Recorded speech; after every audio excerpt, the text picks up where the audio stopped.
Hello mga kasenyor, magandang hapon. Ngayon, 3:30. Andito ako ngayon sa aking munting garden ulit.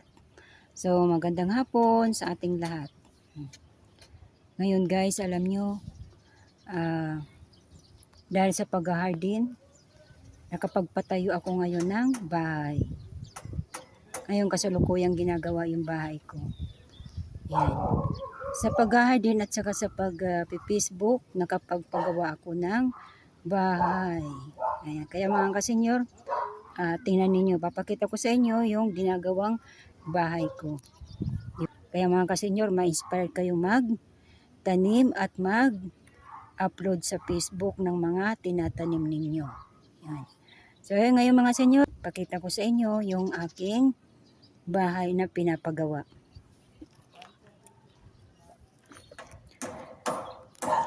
Ayun siya mga kasenyor. Yan. Yan yung bahay na Nakapagawa na ako ng bahay. Yun, kasalukuyan ginagawa nila ngayon. Kaya mga kasenyor, pag kayo'y nag-garden, siguradong makapagawa kayo ng bahay. Kasi hindi nyo matitiis yung init sa hardin ninyo. Lalo't ganito, sigurado makakapagpagawa kayo. Sa ayaw nyo at sa gusto, magpapagawa talaga kayo ng bahay. Ayan, yan yung mga kasenyor yung sinasabi ko na dahil sa pag-hardin ko, nakapagpagawa ako ng bahay. Diba? Joke lang mga joke lang mga kasenyor. Ayun. Pero hindi nga. Kailangan talaga makapagpagawa ka talaga ng kubo. Kasi parang disyerto ito dito eh. Walang kapuno-puno. Yung puno na nakikita nyo sa kabilang pader na yan, hindi na yan kasali sa pinagtataniman ko dito.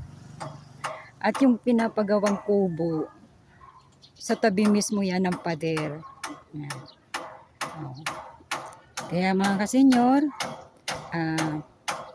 abangan pa ninyo muli yung aking building na pinapagawa. Kapag nangyari yan, di ko alam kung ano itsura niyan. Wala kasing arkitek yan eh, mga kasenyor. Ano lang nila, hula-hula lang. Yan, okay, so, bye-bye, magandang hapon sa ating lahat kasi maya-mayang konti ako'y magdidilig, mga 4:30 magdidilig na ako. Dahil sa dami ng aking didiligan, inaabot ako ng 7 ng gabi kasi lahat kailangan diligan. Ayan mga kasenyor, oh. Yan, hanggang doon. Yan. Tapos ito naman yung nakikita nyo dito, dati wala ito. Ngayon, ginagawa din ito, gagawin pagkatapos ng building na pinapagawa kong bahay, mga kasenyor. Ito naman ang ipapagawa ko. Garahean naman ng e-bike ko kapag naandito ako. Nahiya na kasi ako makigarahe doon eh. Minsan di natin alam eh. Maigi na talaga yung may sarili ka, di ba? Yan, kaya dito ko ipaparada yung aking Pajero naman. Di ba mga kasenyor? Mag-hardin ka lang, may Pajero ka, may building ka. Yan. So magandang hapon ulit mga kasenyor, magandang hapon. O diba, na-inspired kayo? Okay, bye-bye. See you next video.